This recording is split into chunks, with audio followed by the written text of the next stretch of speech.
ಹೊಸ ವರ್ಷದ ಮೊದಲ ದಿನವೇ ಶಿವಣ್ಣ ಅಭಿಮಾನಿಗಳಿಗೆ ಮತ್ತು ಕನ್ನಡ ಚಿತ್ರರಂಗಕ್ಕೆ ಒಂದು ಗುಡ್ ನ್ಯೂಸ್. ಕ್ಯಾನ್ಸರ್ ಅನ್ನು ಗೆದ್ದು ಸಂಪೂರ್ಣ ಗುಣಮುಖರಾಗಿದ್ದಾರೆ ಶಿವಣ್ಣ. ಅಮೆರಿಕದಲ್ಲಿ ಶಸ್ತ್ರಚಿಕಿತ್ಸೆಗೆ ಒಳಗಾಗಿದ್ದರು. ಆ ಸಂದರ್ಭದಲ್ಲಿ ಶಸ್ತ್ರಚಿಕಿತ್ಸೆ ಸಂಪೂರ್ಣ ಯಶಸ್ವಿಯಾಗಿದೆ. ಕ್ಯಾನ್ಸರ್ನಿಂದ ಶಿವಣ್ಣ ಸಂಪೂರ್ಣ ಗುಣಮುಖರಾಗಿದ್ದಾರೆ. ಅಮೆರಿಕದಲ್ಲಿ ಶಸ್ತ್ರಚಿಕಿತ್ಸೆಗೆ ಒಳಗಾಗಿದ್ದರು ಶಿವಣ್ಣ ಅವರು. ಹಾಗಾಗಿ ಶಿವಣ್ಣ ಅಭಿಮಾನಿಗಳ ಪೂಜೆ ಪ್ರಾರ್ಥನೆ ಎಲ್ಲವೂ ಕೂಡ ಫಲಿಸಿದೆ. ಶಸ್ತ್ರಚಿಕಿತ್ಸೆಯ ಬಳಿಕ ಮೊದಲ ಬಾರಿಗೆ ಶಿವಣ್ಣ ಅವರು ಪ್ರತ್ಯಕ್ಷರಾಗಿದ್ದಾರೆ. ಶಿವಣ್ಣ ಗುಣಮುಖದ ಬಗ್ಗೆ ಅವರ ಪತ್ನಿ ಗೀತಾ ಶಿವರಾಜ್ಕುಮಾರ್ ಪ್ರತಿಕ್ರಿಯಿಸಿದ್ದಾರೆ. ಈ ತಿಂಗಳ ಅಂತ್ಯಕ್ಕೆ ಬೆಂಗಳೂರಿಗೆ ವಾಪಸ್ಸಾಗಲಿದ್ದಾರೆ ಶಿವಣ್ಣ. ಸಮಸ್ತ ಅಭಿಮಾನಿಗಳ ಪ್ರಾರ್ಥನೆ ಕೊನೆಗೂ ಕೂಡ ಫಲಿಸಿದೆ. ಅಂದರೆ ಅವ್ರು ಹೋಗಬೇಕಾದ್ರೇ ತುಂಬ ಕಾನ್ಫಿಡೆಂಟ್ ಆಗಿದ್ದರು. ಇಲ್ಲಿ ನೋಡ್ತಾ ಇದ್ದೀರಾ ಅವ್ರು ಅನೌನ್ಸ್ ಮಾಡಿರ್ತಕ್ಕಂಥ ವಿಚಾರ. ನಮಸ್ಕಾರ, ಎಲ್ಲರಿಗೂ ಹೊಸ ವರ್ಷದ ಶುಭಾಶಯಗಳು. ನೀವು ಮಾಡಿದ ಪ್ರಾರ್ಥನೆಯಿಂದ ಇವಾಗ ಶಿವರಾಜ್ಕುಮಾರ್ ಅವರ ಎಲ್ಲ ರಿಪೋರ್ಟ್ಸ್ ನೆಗೆಟಿವ್ ಆಗಿ ಬಂತು. ಕೊನೆಯಲ್ಲಿ ನಾವು ಪೆಥಾಲಜಿ ರಿಪೋರ್ಟ್ಗೋಸ್ಕರ ಕಾಯ್ತಾ ಇದ್ವಿ. ಅದರಿಂದ ನೆಗೆಟಿವ್ ಅಂತ ಬಂದು ಇವಾಗ ಅವರು ಕ್ಯಾನ್ಸರ್ ಫ್ರೀ ಅಂತ ಹೇಳಿಬಿಟ್ಟು ಅಫಿಷಿಯಲಿ ಹೇಳಿದ್ದಾರೆ. ಅದರಿಂದ ನಾನು ನಿಮ್ಮ ಪ್ರಾರ್ಥನೆಗಳಿಂದ, ನಿಮ್ಮಲ್ಲಿ ದೊಡ್ಡವರ ಆಶೀರ್ವಾದದಿಂದ ಇವತ್ತು ಶಿವರಾಜ್ಕುಮಾರ್ ಅವರು ಇಷ್ಟು ಚೆನ್ನಾಗಿರೋಕ್ಕೆ ಸಾಧ್ಯ ಆಯಿತು. ನಾನು ಇದನ್ನು ನನ್ನ ಲೈಫಲ್ಲಿ ಯಾವತ್ತೂ ಮರೆಯೋದಿಲ್ಲ. ಹಾಯ್, ಎಲ್ರಿಗೂ ನಮಸ್ಕಾರ, ಹೊಸ ವರ್ಷದ ಶುಭಾಶಯ. ಭಯ ಆಗುತ್ತೆ, ಯಾಕೆ ಮಾತಾಡ್ಬೇಕಾದ್ರೆ ಸ್ವಲ್ಪ ಎಮೋಷನ್ ಆಗ್ಬಿಡ್ತೀನಿ ಅಂತ. ಯಾಕಂದರೆ ಓಡ್ಬೇಕಾದ್ರೆ ಸ್ವಲ್ಪ ಎಮೋಷನ್ ಆಗಿದೆ. ಭಯ ಅನ್ನೋದು ಇದ್ದೇ ಇರ್ತದೆ ಮನುಷ್ಯನಿಗೆ. ಬಟ್ ಆ ಭಯ ನೀಗ್ಸಕ್ಕಂತ ಕೆಲವರು ಅಭಿಮಾನಿ ದೇವರುಗಳಿರ್ತಾರೆ, ಕೆಲವರು ಆರ್ಟಿಸ್ಟ್ಗಳಿರ್ತಾರೆ, ಕೆಲವರು ಫ್ರೆಂಡ್ಸ್ಗಳಿರ್ತಾರೆ, ಸಂಬಂಧಿಕರಿರ್ತಾರೆ.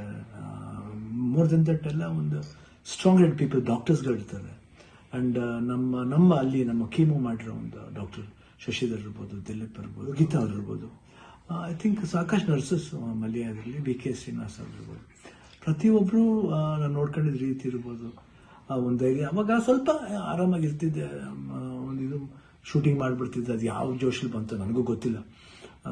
ನೋಡೋಕ್ಕೋದ್ರೆ 45 ಸಿನಿಮಾ, ಇಡೀ ಸಿನಿಮಾ ಕೀಮೋಲೆ ನಾನು ಕ್ಲೈಮ್ಯಾಕ್ಸ್ ಫೈಟ್ಲ ಮಾಡಿದ್ದು. ಅದು ಹೆಂಗೆ ಮಾಡಿದ್ದು, ರವಿ ವರ್ಮನ್ಗೆ ಹೋಗ್ಬೇಕು ಅವ್ರು. ಸೊ ಅದು ಭಯದೇನೋ ಆಯಿತು. ಹೊರಡೋ ಡೇಟ್ ಹತ್ರ ಬರ್ತಾ ಟೆನ್ಷನ್ಗಳು ಜಾಸ್ತಿ ಆಯಿತು. ಲಾಸ್ಟ್ಲಿ ಏನು ಮಾಡೋದು, ಎಲ್ಲರೂ ಫ್ರೆಂಡ್ಸ್ಗಳಿದ್ದಾರೆ ನನ್ನ ಜೊತೆಲಿ. ನನ್ನ ಫ್ರೆಂಡ್ಸ್, ಚೈಲ್ಡ್ಹುಡ್ ಫ್ರೆಂಡ್ಸ್ ಇರ್ಬೋದು, ಶೇಖರ್, ವಿಜಯ್ ಪ್ರಸಾದ್, ಆಲ್ಮೋಸ್ಟ್ ಎಲ್ಲ ಕೀಮೋರು ಇದ್ರ ಜೊತೆಲಿ. ಆ್ಯಂಡ್ ನಟ ಅಂತ ನನ್ನ ಕಸಿನ್ ಒಬ್ಬ ಇದ್ದ. ಅಫ್ಕೋರ್ಸ್ ಗೀತಾ ಯಾವಾಗಲೂ ಜೀವನದಲ್ಲಿ ಶಿವಣ್ಣ ಇದ್ದರೆ ಗೀತಾ ಇದ್ದರೆ ಶಿವಣ್ಣ ಇಲ್ಲವೇ ಇಲ್ಲ. ಯಾಕಂದರೆ ಒಂದು ಸಪೋರ್ಟ್ ಯಾವತ್ತೂ ನನಗೆ ಬೇರೆ ಯಾರ ಕೈಲಿ ಸಿಗುತ್ತೋ ಗೊತ್ತಿಲ್ಲ, ಬಟ್ ನನಗೆ ಸಿಗುತ್ತೆ. ಅದೊಂದು ನನ್ನ ಮಗಳು ನಿವಿ, ದಿಲೀಪ್ ಅವರು, ನಿಶು ಇರ್ಬೋದು. ಆ್ಯಂಡ್ ಅದೇ ರೀತಿ ನಿವಿ ಫ್ರೆಂಡ್ ಒಬ್ಬ ಇದ್ದಾನೆ, ಪ್ರಶಾಂತ್ ಅಂತ, ಅಷ್ಟೇ, ಐ ಕಾಂಟ್ ಫರ್ಗೆಟ್. ಅದೇ ರೀತಿ ಅನು ಅಂತ ಒಬ್ರು ಇದ್ದಾರೆ, ಅವರು ಇಲ್ಲೇ US ಇದ್ದಾರೆ, ವರ್ಕ್ ಮಾಡ್ತಿದ್ದಾರೆ. ಅವರು ಬಂದಿದ್ದಾರೆ, ಇಲ್ಲೇ ಬಂದು ಇಷ್ಟು ಜನ. ಅದ್ರ ಜೊತೆಯಲ್ಲಿ ಮಧು ರಿಯಲಿ ಸುಮ್ಮನೆ ಹೇಳ್ಬಾರ್ದು, ನೋಡ್ಕೊಂಡಿದ್ದ ರೀತಿ ಇರ್ಬೋದು. ಒಂದು ಹೆಂಗೆ ನೋಡ್ಕೋಬೇಕು ಒಂದು ಮಗುನ ಹಂಗೆ ನೋಡ್ಕೊಂಡಿದ್ದಾರೆ. ಮನೋಹರನವರು, ದೇವರೇ ಅವರು ಮಾತಾಡೋ ರೀತಿ ಇರ್ಬೋದು, ಅಷ್ಟು ಒಂದು ಎಲ್ಲೋ ಒಂದು ಕಡೆ ನಮ್ಮ ಒಂದು ಸಂಬಂಧ ಇದೆ ಅಂತ ಕಾಣುತ್ತೆ. ಎಷ್ಟೋ ಮಾತುಗಳಲ್ಲಿ ಒಂದೇ ಥರ ಒಂದು ವಿಶೇಷತೆ ಇತ್ತು ನಮ್ಮಿಬ್ಬರು, ಒಂದು ಭಾವನೆ. ಕರೆಕ್ಟಾಗಿ ಅಲ್ಲಿ ನೋಡ್ಕೊಂಡಿದ್ದವ್ರು ಇರ್ಬೋದು, ಪ್ರತಿಯೊಂದು ಸ್ಟಾಫ್ಸ್ ಇರ್ಬೋದು, ನಮ್ಮ ಬ್ಯಾಪ್ಟಿಸ್ಟ್ ಹಾಸ್ಪಿಟ್ಲ್ ಅಲ್ಲಿ, ಮಯಾಮಿ ಕ್ಯಾನ್ಸರ್ ಸೆಂಟ್ರಲ್ಲಿ ಎಲ್ಲರೂ ನಮ್ಗೆ ಇನ್ನೊಂದು ತಾಯಂದಿರ್ತಾರೆ. ಅವರೆಲ್ಲ ಅಷ್ಟು ಈಸಿಯೆಲ್ಲ ಮಾಡೋಕ್ಕೆ ಒಂದು ದೊಡ್ಡ ಆಪ್ರೇಷನ್. ಎಲ್ಲ ಅನ್ಕೊಂಡಿದ್ರೆ ಕಿಡ್ನಿ ಟ್ರಾನ್ಸ್ಪ್ಲಾಂಟ್ ಅದೆಲ್ಲ ಏನಿಲ್ಲ, ಸಿಂಪಲ್ ಯೂರಿನರಿ ಬ್ಲ್ಯಾಡ್ರನ್ನ ತೆಗೆದಿದ್ದಾರೆ. ಇವಾಗ ಹೊಸ ಬ್ಲ್ಯಾಡ್ರ್ ನನಗಿದೆ ಅಷ್ಟೇ. ಎಲ್ಲರೂ ಕನ್ಫ್ಯೂಸ್ ಮಾಡ್ಕೋಬೇಡಿ, ಇದೇ ನಡೆದಿರೋದು. ಯಾಕಂದ್ರೆ ನಾವು ಡೀಟೇಲೆಲ್ಲ ಹೇಳಕ್ಕೆ ಹೋದ್ರೆ ಎಲ್ಲರೂ ಗಾಬರಿ ಆಗ್ತದೆ ಅಂತ ಒಂದು ಭಯ ಅಷ್ಟೇ. ಗಾಬರಿ ನಮಗಿರಲಿ, ನಿಮ್ಗೆ ಸ್ವಲ್ಪ ತೆಳುವು ಮಾಡೋಣ ಅಂತಿದ್ದು, ಬಟ್ ನಮಗೆಲ್ಲ ಇದ್ರೂ ನೀವು ಜೊತೆಲಿದ್ರಿ ಅನ್ನೋದೇ ಒಂದು ದೊಡ್ಡ ಒಂದು ಭಾವನೆ. ಸೊ ಇವತ್ತು ಎಲ್ಲ ಆಗಿ ನಿಮ್ಮ ಒಂದು ವಿಶಸ್, ನಿಮ್ಮ ಒಂದು ಬ್ಲೆಸ್ಸಿಂಗ್ ನಾನು ಯಾವತ್ತೂ ಜೀವನದಲ್ಲಿ ಮರೆಯಲ್ಲ. ಎಲ್ರಿಗೂ ಹೊಸ ವರ್ಷದ ಶುಭಾಶಯಗಳು. ಚೆನ್ನಾಗಲಿ. ನಾನು ತಿರ್ಗಿ ಹೊಸ ವರ್ಷದಲ್ಲಿ ಬರ್ತೀನಿ ಖಂಡಿತ. ಆ್ಯಂಡ್ ಅವ್ರು ಡಾಕ್ಟರ್ ಹೇಳಿದ್ದಾರೆ, ಇನ್ನೊಂದು ಫಸ್ಟ್ ಒಂದು 1 ಮಂತ್ ಸ್ಲೋ ಆಗಿ ಹೋಗಿ, ಆಮೇಲೆ ಮಾರ್ಚ್ ಮೇಲೆ ಆಸಿಟಿಸ್ ನಿಮ್ಮ ಮಾಮೂಲಿ ನಿಮ್ದೇನಿದೆ ಚಾಳಿ ಬಿಚ್ಕೊಳ್ಳಿ ಅಂತ ಹೇಳಿದ್ದಾರೆ. ಖಂಡಿತ ಬಿಡ್ತೀನಿ, ಬಿಡಲ್ಲ ನಾನು. I'll be back and always B Shivanna. ಅವಾಗ ಹೆಂಗಿದ್ನೋ ಇವಾಗಲೂ ಅದಕ್ಕಿಂತ ಡಬಲ್ ಪವರ್ ಇದ್ದೇ ಇರುತ್ತೆ. ಡ್ಯಾನ್ಸಿಂಗ್ಲೇ ಇರ್ಬೋದು, ಫೈಟಿಂಗ್ಲೇ ಇರ್ಬೋದು, ಲುಕ್ಲೇ ಇರ್ಬೋದು, ಎಲ್ಲದರಲ್ಲೂ ಖಂಡಿತ ನಿಮ್ಮ ಆಶೀರ್ವಾದ ಹೆಂಗಿದೆ ಇರೋವರೆಗೂ ನಾನು ಖಂಡಿತ ಇದ್ದೇ ಇರ್ತೀನಿ. ನಿಮ್ಮ ಒಂದು ಈ ಪ್ರೀತಿ ವಿಶ್ವಾಸ ನಾನು ಯಾವತ್ತೂ ಮರೆಯಲ್ಲ. ಎಲ್ಲರೂ ಅಷ್ಟೇ, ಅಲ್ಲಿ ನಮ್ಮ ಪ್ರೊಡ್ಯೂಸರ್ಸ್ ಇರ್ಬೋದು, ಆ್ಯಂಡ್ ಅಭಿಮಾನಿ ದೇವ್ರುಗಳು ಇರ್ಬೋದು, ನಮ್ಮ ಕೋ ಆರ್ಟಿಸ್ಟ್ಗಳು ಇರ್ಬೋದು, ಎಲ್ರಿಗೂ love you all, happy new year, ನಮಸ್ಕಾರ. ಓಕೆ, ಇದು ಶಿವಣ್ಣ ಅವರ ಮಾತುಗಳು. ನಿಜ, ಆರಂಭದಲ್ಲಿ ಅವರು ಇಲ್ಲಿದ್ದಾಗ, ಇಂಡಿಯಾದಲ್ಲಿದ್ದಾಗ ತುಂಬ ಮೈನರ್ ಅಂತ ಹೇಳಿದ್ರು. ಬಟ್ ಈಗ ಅವ್ರು ಬಾಯ್ ಬಿಡ್ತಾ ಇದ್ದಾರೆ. ಆ ಗಾಬರಿ ಆತಂಕ ನಾವೇ ಇಟ್ಕೊಂಡ್ವಿ, ಜನರಿಗೆ ಸಿಂಪ್ಲಿಫೈ ಮಾಡಿ ಹೇಳಿದ್ವಿ, ಯೂರಿನರಿ ಬ್ಲ್ಯಾಡರ್ ರೀಪ್ಲೇಸ್ಮೆಂಟ್ ಆಗಿದೆ ಅಂತ ಹೇಳಿದ್ದಾರೆ. ಬೇರೆ ಬೇರೆ ರೂಮರ್ಸ್ ಎಲ್ಲ ನಂಬೋದಕ್ಕೆ ಹೋಗಬೇಡಿ, ಕಿಡ್ನಿ ಟ್ರಾನ್ಸ್ಪ್ಲಾಂಟ್ ಅದು ಇದು ಅಂತ, ಅದೆಲ್ಲ ಏನೂ ಇಲ್ಲ. ಯೂರಿನರಿ ಬ್ಲ್ಯಾಡರನ್ನು ಆ ಸೋಂಕಿನಿಂದ ಅವ್ರು ಬಳಲ್ತಾ ಇದ್ದರು, ಅದನ್ನು ರೀಪ್ಲೇಸ್ಮೆಂಟ್ ಮಾಡಿದ್ದಾರೆ. ಅಮೆರಿಕಾಗೆ ಹೋಗಿ ಶಸ್ತ್ರಚಿಕಿತ್ಸೆಗೆ ಒಳಗಾಗಿದ್ದರು. ಈಗ ಎಲ್ಲ ರಿಪೋರ್ಟು ನೆಗೆಟಿವ್ ಬಂದಿದೆ ಅಂತ ಗೀತಾ ಶಿವರಾಜ್ ಕುಮಾರ್ ಅವರೇ ಹೇಳಿದ್ರು. ಹಾಗಾಗಿ ಎಲ್ಲರೂ ಕೂಡ ಅವರಲ್ಲೂ ಕೂಡ ಒಂದು ರೀತಿ ಟೆನ್ಷನ್ ಫ್ರೀ ಆದಂಗೆ ಕಂಡು ಬರ್ತಾ ಇದೆ ಇಬ್ಬರು ಮುಖ. ಸೊ ಹಾಗಾಗಿ ಅವರು ಹುಷಾರಾಗಿ ಬರಬೇಕಪ್ಪ ಅಂತ ಸಮಸ್ತ ಕನ್ನಡಿಗರು ಒಂದು ರೀತಿಯಲ್ಲಿ, ಯಾಕೆಂದರೆ ಯಾರೂ ಕೂಡ ವಿರೋಧಿಗಳೇ ಇಲ್ಲ ಅವ್ರಿಗೆಲ್ಲರಿಗೂ, ಅಷ್ಟು ಕ್ಯೂಟ್ ಪರ್ಸನ್. ಹಾಗಾಗಿ ಎಲ್ಲರ ಪ್ರಾರ್ಥನೆ ಈಗ ಫಲಿಸಿದೆ. ಈ ಎಲ್ಲ ವಿಚಾರಕ್ಕೆ ಸಂಬಂಧಪಟ್ಟಂತೆ ಮತ್ತಷ್ಟು ಮಾಹಿತಿ ನನ್ನ ಕೊಲೀಗ್ ಭಾರತಿ ಅವರಿಂದ ಪಡ್ಕೋತೀನಿ. ಭಾರತಿ, ಇಬ್ಬರ ಮಾತನ್ನು ಕೂಡ ಕೇಳಿಸ್ಕೊಂಡಾಗ ಇಬ್ಬರ ಮುಖದಲ್ಲೂ ಆ ನೆಮ್ಮದಿ, ಆ ಟೆನ್ಷನ್ ಫ್ರೀ ಆದಂಗೆ ಇದೆ ಅಂತ ಅನ್ನಿಸ್ತಾ ಇತ್ತು. ಸೊ ಹಾಗಾಗಿ ಸಮಸ್ತ ಅಭಿಮಾನಿಗಳ ಪ್ರಾರ್ಥನೆ ಫಲಿಸಿದೆ. ಒಂದು ಹೊಸ ವರ್ಷದ ಮೊದಲನೇ ದಿನ ಗುಡ್ ನ್ಯೂಸ್, ತಾವೇನು ಹೇಳ್ತೀರಾ? ಅರವಿಂದ್, ಡಿಸೆಂಬರ್ 24ಕ್ಕೆ ಅಮೆರಿಕಾದ ಮಯಾಮಿ ಕ್ಯಾನ್ಸರ್ ಇನ್ಸ್ಟಿಟ್ಯೂಟ್ನಲ್ಲಿ ಶಿವರಾಜ್ ಕುಮಾರ್ ಅವರಿಗೆ ಶಸ್ತ್ರಚಿಕಿತ್ಸೆ ಆಗಿತ್ತು. ಅದಾದ ಬಳಿಕ ಇದೀಗ ಹೊಸ ವರ್ಷಕ್ಕೆ ಶುಭಾಶಯ ಕೋರ್ತಾ ಗುಡ್ ನ್ಯೂಸನ್ನು ಹಂಚಿಕೊಂಡಿದ್ದಾರೆ. ಕ್ಯಾನ್ಸರಿಂದ ಮುಕ್ತವಾಗಿರುವಂತಹ ಗುಡ್ ನ್ಯೂಸ್ ಅದು.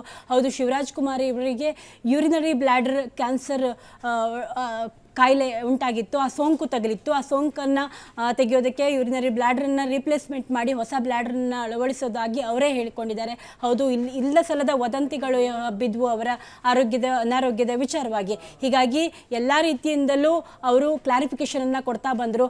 ಆರಂಭದಲ್ಲಿ ತಮಗೆ ಯಾವ ರೀತಿಯಲ್ಲಿ ಆತಂಕ ಇತ್ತು, ಜೊತೆಗೆ ಅಮೆರಿಕಕ್ಕೆ ಹೋಗೋ ಮುನ್ನವೂ ತಮಗೆ ಎಷ್ಟೊಂದು ಆತಂಕ ಇತ್ತು, ಜೊತೆಗೆ ಯಾರೆಲ್ಲ ತಮ್ಮ ಹೆಲ್ತ್ಗೆ ವಿಚಾರಕ್ಕೆ ಸಂಬಂಧಪಟ್ಟಂತೆ ಸಹಕರಿಸಿದ್ರು, ಬ್ಲೆಸ್ ಮಾಡಿದ್ರು, ಜೊತೆಗೆ ಕನ್ನಡಿಗರು ಎಷ್ಟೆಲ್ಲ ಒಂದು ಹಾರೈಕೆಯನ್ನು ಮಾಡಿದ್ರು, ಅವರು ಆರೋಗ್ಯ ಸರಿ ಹೋಗಲಿ ಅಂಥೇಳಿ, ಅದೆಲ್ಲವನ್ನು ಗಮನದಲ್ಲಿ ಇಟ್ಟುಕೊಂಡು ಇದೀಗ ಸಂಪೂರ್ಣ ಮುಕ್ತರಾದ ಬಳಿಕ ಅವರು ಪತ್ನಿಯ ಸಮೇತ ಗೀತಾ ಶಿವರಾಜ್ ಕುಮಾರ್ ಸಮೇತ ವಿಡಿಯೋ ಮಾಡಿ ಸುದೀರ್ಘವಾಗಿ ಹಂಚಿಕೊಂಡಿದ್ದಾರೆ. ತಮಗೆ ಯಾವುದೇ ರೀತಿಯಲ್ಲೂ ಬೇರೆ ರೀತಿಯ ಆತಂಕ ಪಡುವಂತಹ ಯಾವುದೇ ಅಗತ್ಯ ಇಲ್ಲ. ಎಲ್ಲ ರೀತಿಯಲ್ಲೂ ಒಂದು ಪರೀಕ್ಷೆಯನ್ನು ಮಾಡಿದ ನಂತರ ಬಳಿಕವೇ ಇನ್ನು ಕ್ಯಾನ್ಸರಿಂದ ಮುಕ್ತವಾಗಿರೋದಾಗಿ ಹೇಳ್ಕೊಂಡಿದ್ದಾರೆ. ಗೀತಾ ಶಿವರಾಜ್ ಕುಮಾರ್ ಅವರು ಕೂಡ ವಿಷಯವನ್ನು ಹಂಚಿಕೊಂಡು ಎಲ್ಲ ರೀತಿಯ ಟೆಸ್ಟ್ಗಳು ನೆಗೆಟಿವ್ ಬಂದಿದೆ, ಯಾವುದೇ ರೀತಿಯಲ್ಲೂ ಸಮಸ್ಯೆ ಇಲ್ಲ ಅನ್ನೋ ರೀತಿಯಲ್ಲಿ ವಿಷಯವನ್ನು ಹಂಚಿಕೊಂಡಿದ್ದಾರೆ. ಇದೀಗ ಹೌದು, ಹೊಸ ವರ್ಷಕ್ಕೆ ನೆಮ್ಮದಿಯಿಂದ ಸೆಲೆಬ್ರೇಟ್ ಮಾಡ್ಬೋದು ಅವರ ಅಭಿಮಾನಿಗಳು. ಹೌದು, ಇಡೀ ಕರ್ನಾಟಕ ಅವರ ಆರೋಗ್ಯದ ವಿಚಾರವಾಗಿ ಒಂದು ಹರಕೆಯನ್ನು ಕಟ್ಕೊಂಡಿತ್ತು. ಅವರು ಶೀಘ್ರವಾಗಿ ಹುಷಾರಾಗಿ ಗುಣಮುಖರಾಗಿ ಬರಲಿ ಅಂತ ಹೇಳಿ. ಹೌದು, ಈಗ ನೆಕ್ಸ್ಟ್ ನಾನು ಎಲ್ಲ ರೀತಿಯಲ್ಲೂ ಸಿನಿಮಾ ಇದಕ್ಕೆ ಪ್ರಾಜೆಕ್ಟ್ಗಳಿಗೆ ನಾನು ಆರಾಮಾಗಿ ಇರ್ಬೋದು ಅನ್ನೋದನ್ನು ಶಿವರಾಜ್ ಕುಮಾರ್ ಅವರ ಮಾತಿನಲ್ಲಿ ಈ ಒಟ್ಟಿಗೆ ಎಲ್ಲ ರೀತಿಯಲ್ಲೂ ಹಂಚಿಕೊಂಡಿದ್ದಾರೆ. ರೈಟ್ ಭಾರತಿ, ಥ್ಯಾಂಕ್ ಯು ತಮ್ಮ ಎಲ್ಲ ಮಾಹಿತಿಗಾಗಿ, ಧನ್ಯವಾದ. ಎಲ್ಲರಿಗೂ ಹೊಸ ವರ್ಷದ ಶುಭಾಶಯಗಳು. ನೀವು ಮಾಡಿದ ಪ್ರಾರ್ಥನೆಯಿಂದ ಇವಾಗ ಶಿವರಾಜ್ ಕುಮಾರ್ ಅವರ ಎಲ್ಲ ರಿಪೋರ್ಟ್ಸ್ ನೆಗೆಟಿವ್ ಆಗಿ ಬಂತು. ಕೊನೆಯಲ್ಲಿ ನಾವು ಪೆಥಾಲಜಿ ರಿಪೋರ್ಟ್ಗೋಸ್ಕರ ಕಾಯ್ತಾ ಇದ್ವಿ. ಅದರಿಂದ ನೆಗೆಟಿವ್ ಅಂತ ಬಂದು ಇವಾಗ ಅವರು ಕ್ಯಾನ್ಸರ್ ಫ್ರೀ ಅಂತ ಹೇಳಿಬಿಟ್ಟು ಅಫಿಷಿಯಲಿ ಹೇಳಿದ್ದಾರೆ. ಅದರಿಂದ ನಾನು ನಿಮ್ಮ ಪ್ರಾರ್ಥನೆಗಳಿಂದ, ನಿಮ್ಮೆಲ್ಲ ದೊಡ್ಡವರ ಆಶೀರ್ವಾದದಿಂದ ಇವತ್ತು ಶಿವರಾಜ್ ಕುಮಾರ್ ಅವರು ಇಷ್ಟು ಚೆನ್ನಾಗಿರೋಕ್ಕೆ ಸಾಧ್ಯ ಆಯಿತು. ನಾನು ಇದನ್ನು ನನ್ನ ಲೈಫಲ್ಲಿ ಯಾವತ್ತೂ ಮರೆಯೋದಿಲ್ಲ. ಹಾಯ್, ಎಲ್ರಿಗೂ ನಮಸ್ಕಾರ, ಹೊಸ ವರ್ಷದ ಶುಭಾಶಯ. ಸ್ವಲ್ಪ ಭಯ ಆಗುತ್ತೆ, ಯಾಕೆ ಮಾತಾಡ್ಬೇಕಾದ್ರೆ ಸ್ವಲ್ಪ ಎಮೋಷನ್ ಆಗ್ಬಿಡ್ತೀನಿ ಅಂತ. ಯಾಕಂದರೆ ಓಡ್ಬೇಕಾದ್ರೆ ಸ್ವಲ್ಪ ಎಮೋಷನ್ ಆಗಿದೆ. ಭಯ ಅನ್ನೋದು ಇದ್ದೇ ಇರ್ತದೆ ಮನುಷ್ಯನಿಗೆ. ಬಟ್ ಆ ಭಯ ನೀಗ್ಸಕ್ಕಂತ ಕೆಲವರು ಅಭಿಮಾನಿ ದೇವರುಗಳಿರ್ತಾರೆ, ಕೆಲವರು ಕೋ ಆರ್ಟಿಸ್ಟ್ಗಳಿರ್ತಾರೆ, ಕೆಲವರು ಫ್ರೆಂಡ್ಸ್ಗಳಿರ್ತಾರೆ, ಸಂಬಂಧಿಕರಿರ್ತಾರೆ. ಮೋರ್ ದೆನ್ ದಟ್ ಎಲ್ಲ ಒಂದು ಸ್ಟ್ರಾಂಗ್ ಹೆಡ್ ಪೀಪಲ್, ಡಾಕ್ಟರ್ಸ್ಗಳಿರ್ತಾರೆ. ಆ್ಯಂಡ್ ನಮ್ಮ ಕೀಮೋ ಮಾಡಿರೋ ಒಂದು ಡಾಕ್ಟರ್ ಶಶಿಧರ್ ಇರ್ಬೋದು, ದಿಲೀಪ್ ಇರ್ಬೋದು, ಗೀತಾ ಅವ್ರು ಇರ್ಬೋದು, ಐ ಥಿಂಕ್ ಸಾಕಷ್ಟು ನರ್ಸಸ್, ಮಲ್ಯ ಆಗಿರಲಿ, BK ಶ್ರೀನಿವಾಸ್ ಅವ್ರು ಇರ್ಬೋದು, ಪ್ರತಿಯೊಬ್ಬರು ನಾನು ನೋಡ್ಕೊಂಡಿದ್ದ ರೀತಿ ಇರ್ಬೋದು, ಒಂದು ಧೈರ್ಯ. ಅವಾಗ ಸ್ವಲ್ಪ ಆರಾಮಾಗಿರ್ತಿದ್ದೆ. ಇದು ಶೂಟಿಂಗ್ ಮಾಡಿಬಿಡ್ತಿದ್ದೆ. ಅದು ಯಾವ ಜೋಶಲ್ಲಿ ಬಂತು ನನಗೂ ಗೊತ್ತಿಲ್ಲ. ನೋಡೋಕ್ಕೋದ್ರೆ 45 ಸಿನಿಮಾ ಇಡೀ